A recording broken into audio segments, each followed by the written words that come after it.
If you guys saw the latest summon video that I did, you'd know that it was probably one of the craziest summon sessions to ever be witnessed. And we managed to get away with Erza being at 6 stars.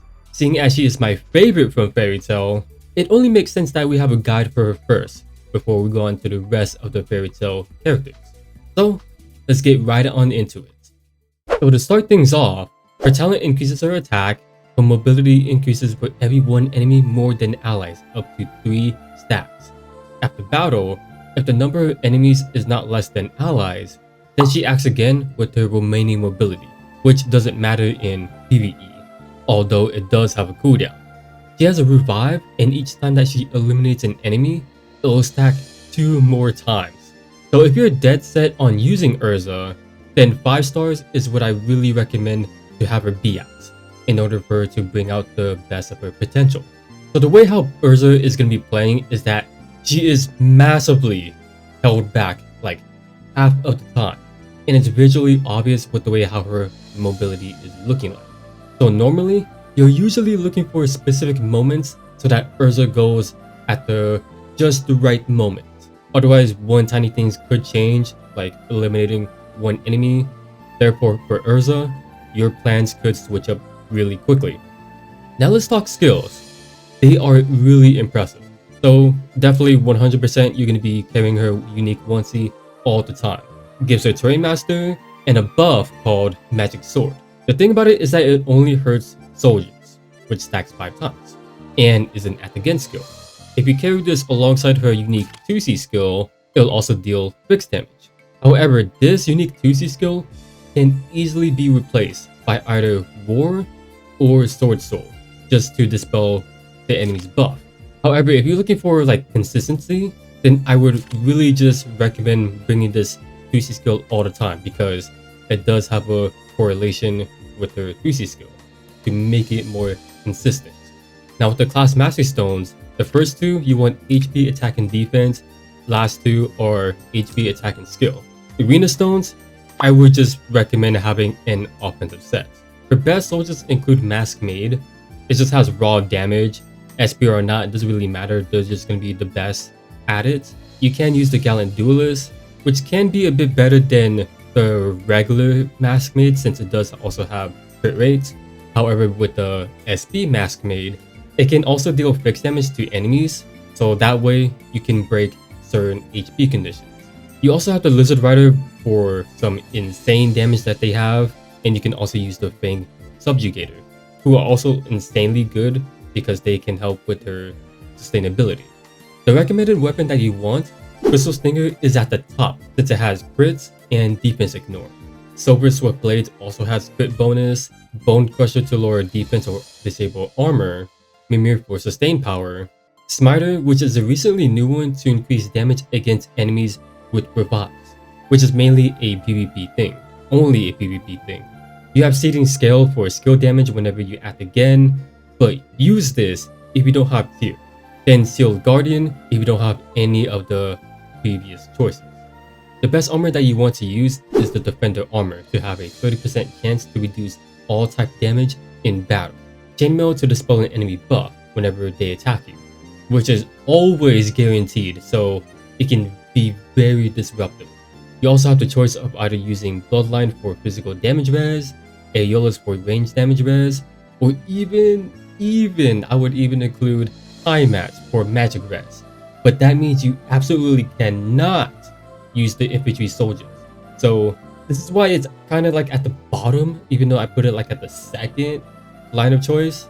However, the reason why it's here because it's a guaranteed thing if you can be in mixed forces. So I'd really only use this if you are planning to use Erza with her cavalry soldier at least almost all the time. So if that's something that you want, then go right on ahead. Then lastly, for some attack options, either Battle Guard for fixed damage or even Carbon Fiber armor, seeing that if she revives, she'll be at 50% HP, so that means she will get 10% more attack. And in her 3C form, she does have the ability to attack first, and seeing that her damage scale is very high, she can easily perform a kill without any issue, so more attack power for her. Her best helmet is of course tier for skill damage. Later down the line, we will get the true Seer helmet, which can be great if you don't have the wings accessory. What it does is that it gives you +1 mobility if you place under a defensive terrain, be teleported. So if that's something that you're looking forward to, then you're going to be waiting for a little while. You have the Twilight helmet for magic res since her defense is going to be higher than her magic defense, then Aeneas for survivability. You have more attack options which include Reaper's Breath for fixed damage, so it can be a bit neat in PvP, then Vampire Mask for PvE to lower defense. And you can also use the Carbon Fiber helmet, which is the same thing as the armor one, 10% more attack if below 50% HP. With the accessory, her top of the line choices are the wings and apex boots for mobility, and the butterfly for survivability. Maybe you can even include Overlord too, if you're worried about her attack falling off, and her mobility too. Then you have Slayer's Judge Prisoners for kill power, Bloodnail to be immune to silence, and Shin Guard for defense. However, Lone Star Amulet for a total of 10% attack if there's no allies nearby, which can sometimes be way better than Slayer's Judge and Prisoners. All of these will help maintain tons of attack. However, the Bloodnail and Shin Guard are more of a tech options, I would say. Speaking of, there's also Edge of Memories for skill cooldown, and also the Bell here. It gives both attack and skill, but after Erza attacks, if no enemy is within 1 block of the target that she is attacking, then she gets some HP and will teleport to the place before she made the attack. And since Erza can reach across the map with her insane mobility, she can teleport safely rather than being in enemy territory. As for enchants, Meteor, which is consistent if you're trying to, like, let's say, one-shot stuff or to deal major damage, but they need to be above 60% HP, so it's a bit consistent. But Blazing Sun is the best for damage overall, but you need to crit all the time. That's the issue with that. So Meteor is better overall since, like I said, it is consistent, even with the HP condition in place. If you don't like those, then you do have Full Moon for the stats up and Breeze if you don't have the wings accessory. Alright, so hopefully you guys have an idea on how to build your Erza. So now, with that all out of the way, let's go ahead and walk through her first awakening stage. Alright, so for this stage, you're going to be up against Maya, Vincent, and then Clotaire.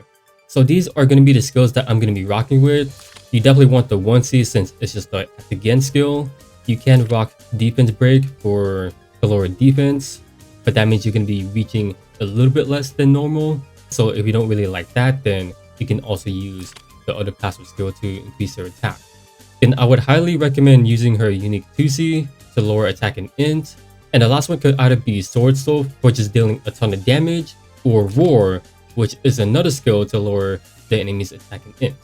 Her soldier's options are going to be the 4 that I mentioned before, Mask Mage for just raw damage, Gallant Duelist as well since they can crit, Giant Lizard Rider for just raw damage, then Fang Subjugator, which has a little bit less attack power, but they are way more consistent compared to her other soldiers, since they help her with survivability. So they can be much more worth it than anything else. And before we start things off, I did nerf myself to Complete Oblivion, which is why her attack power is much more lower than it should be. And I'm mainly doing this for the people who aren't able to get their attack just like as high. So that way I'm not like really one-shotting everything to make it harder for those kind of people to follow along. Anyways though, to start things off, you can see that her mobility is quite nuts, right? And it only really looks that way because I do have her at 6 stars, so her mobility is increased by 2 each time. So she gets +6 in total. So the first things first that I could do is attack Maya. So what I'm gonna do is not use the 2C, but rather Sword Soul here, because I do want to save the 2C for another thing that's gonna happen later on. So we go ahead and kill Maya, we do get an extra revive, but we are gonna back off, because if we were to attack Vincent right there and there, Clotaire can reach us and do his AoE, which will hurt a lot. And the thing about Vincent is that when he dies, he will deal AoE damage. But I am very confident in my Erza, but I do want to play it very safely for you guys.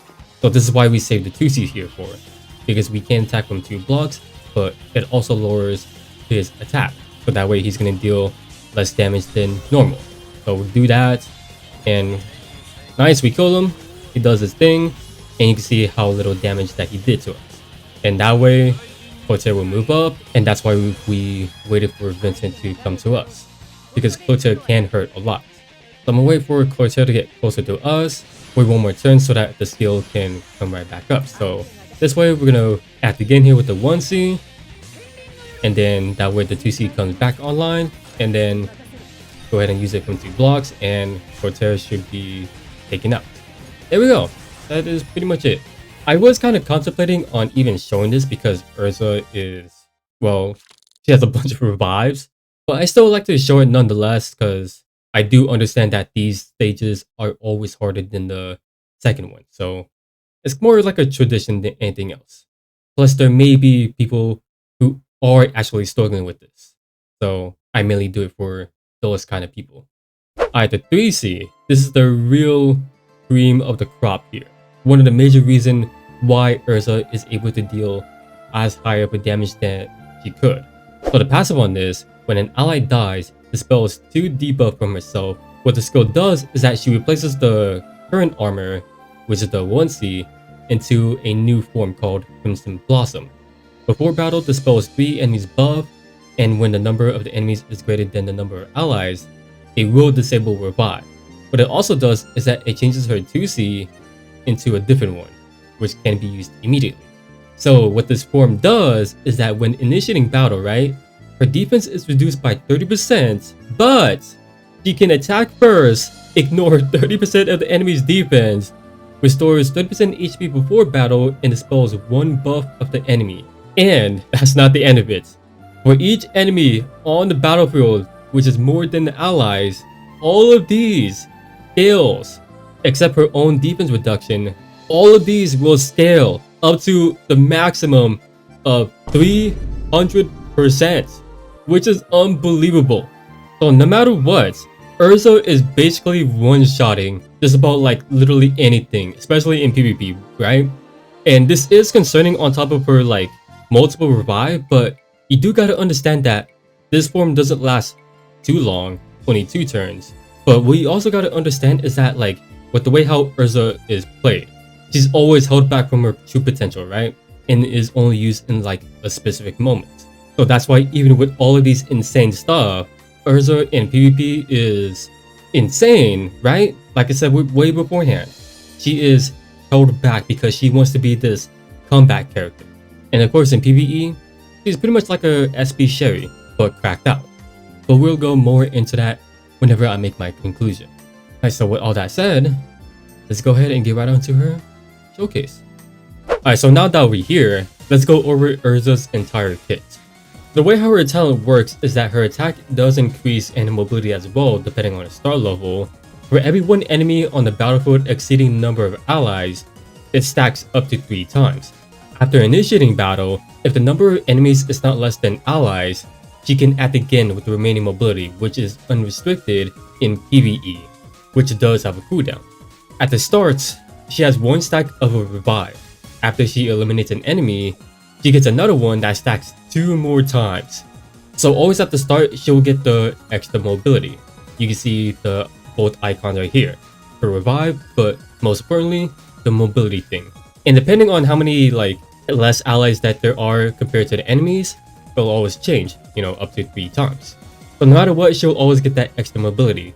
As you can see that we have 6 allies here, and then there's only 5 enemies over here. So what I can do is, with Serena, I can put her summon thing, which does count towards Erza's talent thing, which will affect what happens, right? And then the mobility is still the same. So no matter what, it's always just a stack of how many mobility increase that it is, you know, depending on his star level. So if I go back using clock and then gonna purposely let some of my allies die, her mobility will change. So right now 1 ally died, but nothing stayed or changed.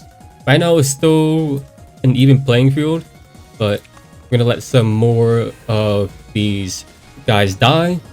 So now we should be 1 less. So Erza mobility does get changed.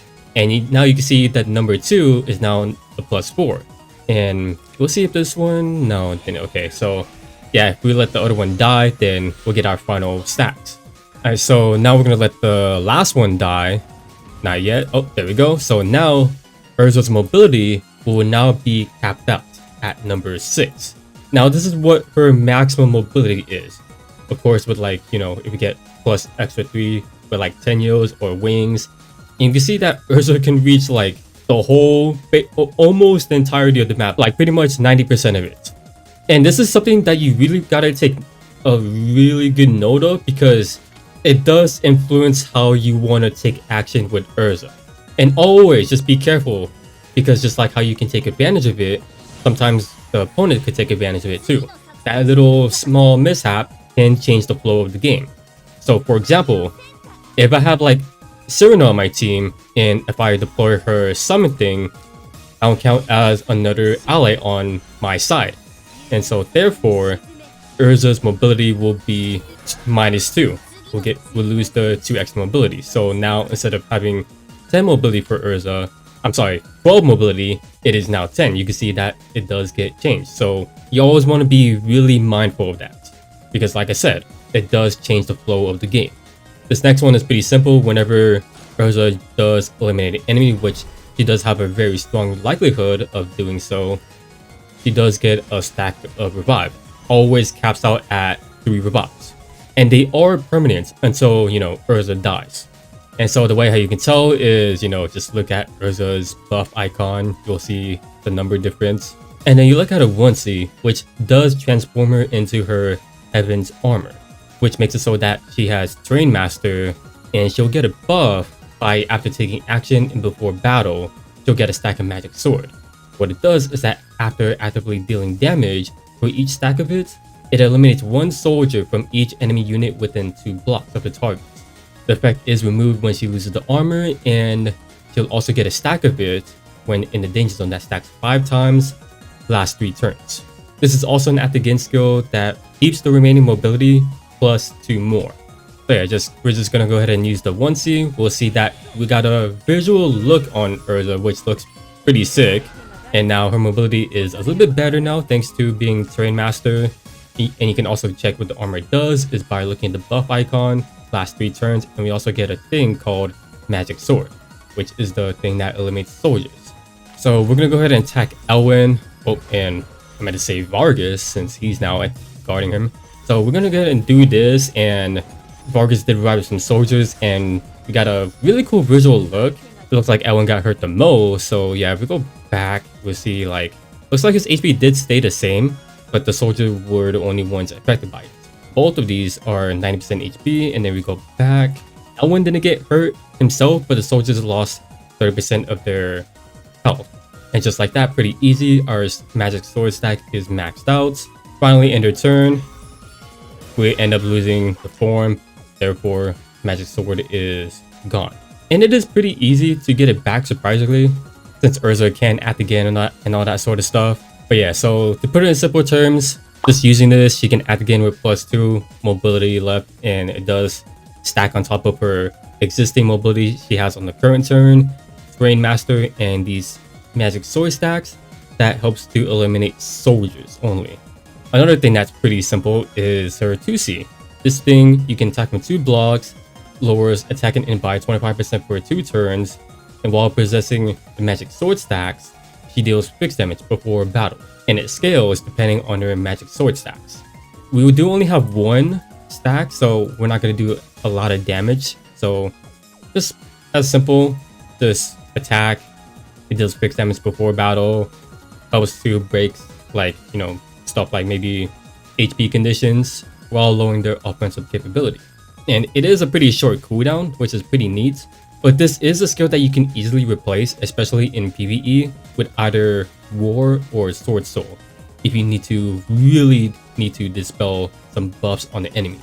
However, this skill is really consistent because it has a strong correlation to her 3C. So we are immediately going to jump into it. The passive on it, when an ally dies, she dispels 2 debuffs on herself, and the skill cooldown is reduced by 5.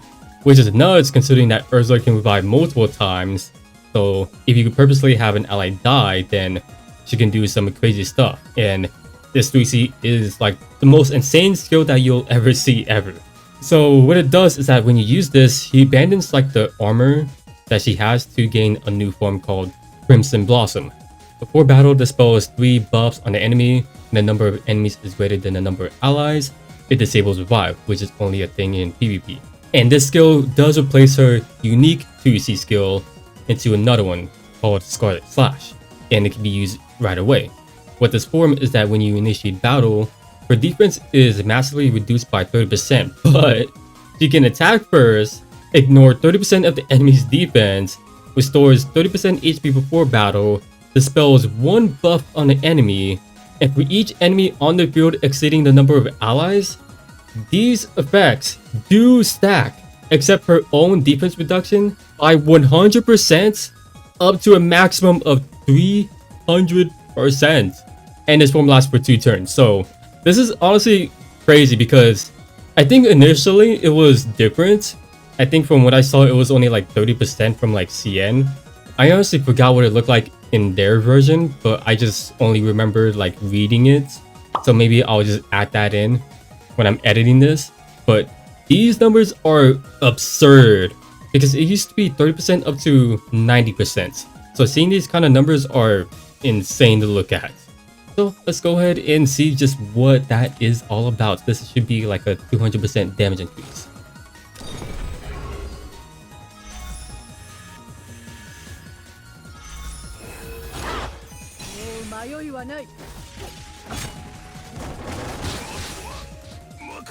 That was kind of insane, and you see that healing, that was insane. So yeah, Erza has another form that she has, and you can see just literally what the form does.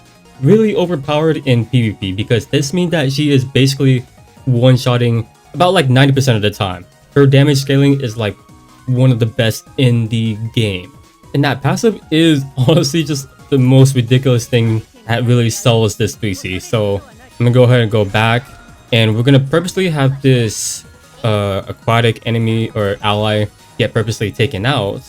We will see that her 3C will just like pop right back up. There we go. She did the animation, which means her 3C is already ready to go. With Erza being able to revive multiple times, just have one of your own ally get eliminated on purpose. That way it benefits Erza to just do some crazy damage once more. It is wild, I tell you. So yeah, you're gonna be doing some crazy damage with Erza in like PvE, especially with her like act again while in his form. You're gonna be hitting some crazy numbers. Although I'll probably like say like at best maybe like 100%. That's gonna be like your default. Some of the times PvE it's a bit awkward because like half the time her damage will pop off, and then like half the time her damage will still be very good, but like, you know, not as crazy high. But although at least she does have her act again though, so that's very good. Like watch, I'll even like go ahead and attack Leon. We should have our damage maxed out, and so therefore this should be 300%. And we're gonna go attack Leon, who is full on cavalry, against Erza, who is just full on infantry. We do have an attack buff right here, so let's just go ahead and see how much we're actually doing here. So go ahead and see. Maybe this will kill. Does it kill one shot? Oh my goodness, she actually still one-shotted. That was... oh my goodness. I know Leon was like a little bit hurt there, but still, that was like still nuts because the Royal Cavalry gives like a 45% physical damage res. And seeing Erza still one-shot is completely nuts. And that really goes to show like how insane her damage scaling is. It's nuts. And I'm sure what you guys have been waiting for, her other unique 2C. Now this thing will only be a thing if you carry her the unique one. This thing has no cooldown, which is why I said it is her most consistent skill. So what it does is that the passive, it restores HP equal to 30% of damage dealt, and when attacking, reduce all skill cooldown by 1. So that means her act again, her 3C will have a very fast uptime, and considering this is a no cooldown, I'd rather take advantage of this as much as you can. This only lasts for 2 turns. So we do have 2 turns of her 1C, So afterwards, we should be able to get it right back on next turn. So just go ahead and give you guys a first on look on into it. There you go. Heals crazy amounts. So there you go. We got the clock icon plus Erza ending her turn. Therefore, the 1C is now unlocked. So yeah, I pretty much showed you guys everything what Erza's kit is all about. So now let me show you guys how to exactly play her. So the thing about Erza is that like half of the time she's gonna be cracked out, and like the other half is that like she is insane, but not like to such a crazy extent. It just really depends on what's going on the stage, whether to be like few enemies, a bunch of enemies, equal amounts, like what you guys are seeing here. So this is what Erza looks like at half of her potential. And you would honestly just use her like SP Sherry, you know? Just have her get rid of some like enemy mobs, or just use her as just like against bosses to do some crazy amount of damage on the same turn. And don't forget that her at again, don't forget that like it does not matter in PvE. It is unrestricted. Erza is going to be able to act again no matter what. It's only restricted in PvP.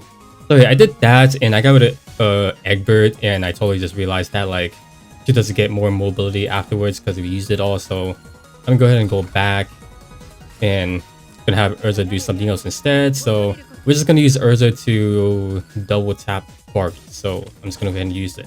3C, I'll save the at again for later time, especially to help with their talent at again cooldown, make that go one turn faster. So Erza, double tap Vargas, there we go.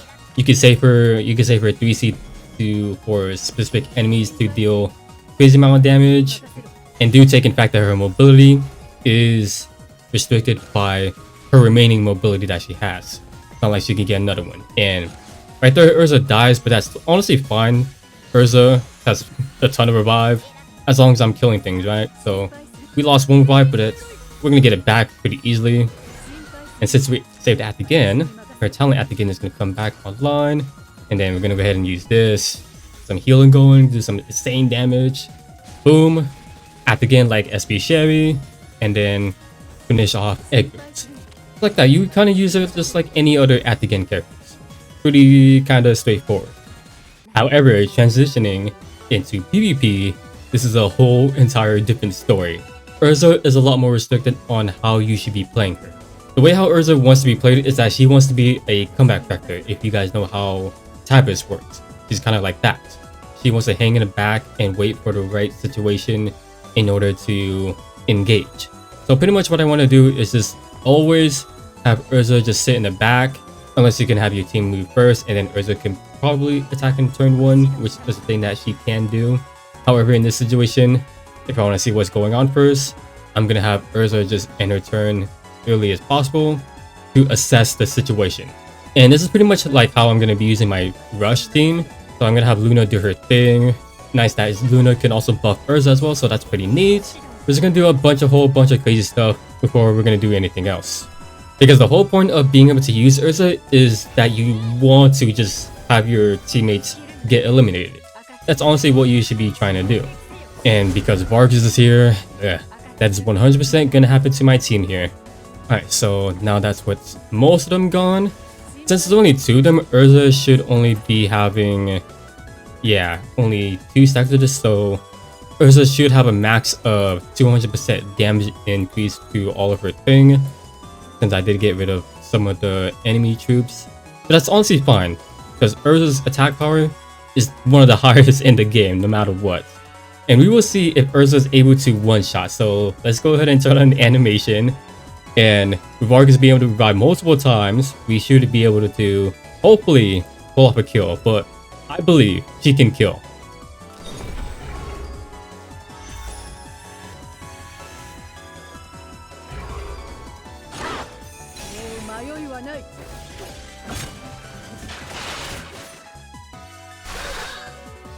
Oh, that sucked. You guys saw what happened right there? That kind of blows. So because Vargas' armor, Erza ended up losing her attack buff. If that didn't happen, he definitely would have one-shotted. Since that was unfortunate, let's go ahead and try again. So pretty much the same situation as before.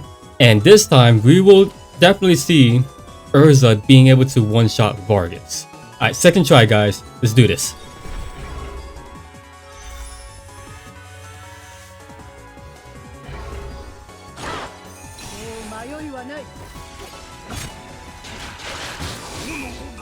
There we go. So that's what we like to see right there. There we go. And we get to act again. And we can easily take out Daddy here. You know why? Erza's damage scaling is the best in the game, I'm telling you guys. It is actually crazy. Yeah, that is pretty much how Erza is going to be played. You make her sit in the back and wait for just the right opportunity. And remember, any little thing that happens on the field does affect her. So you got to be really mindful of what exactly you are doing. Because you can take one enemy out, then all of a sudden, your plans with Erza is ruined due to not being able to reach anymore. And that is all because of one mishap. So I just really advise to just be really mindful and assess the situation really carefully. Taking the fact that Erza has insane pressure game. She can reach the whole map and one shot basically most of the time. Has multiple revives. And so, if Erza is still living after she does all her actions, if you have some of your teammates alive, you can purposely have them get taken out by a gas or something. And so that way, Erza can keep on spamming her 3C. And so how do you deal with Erza? Well, the solution is very simple.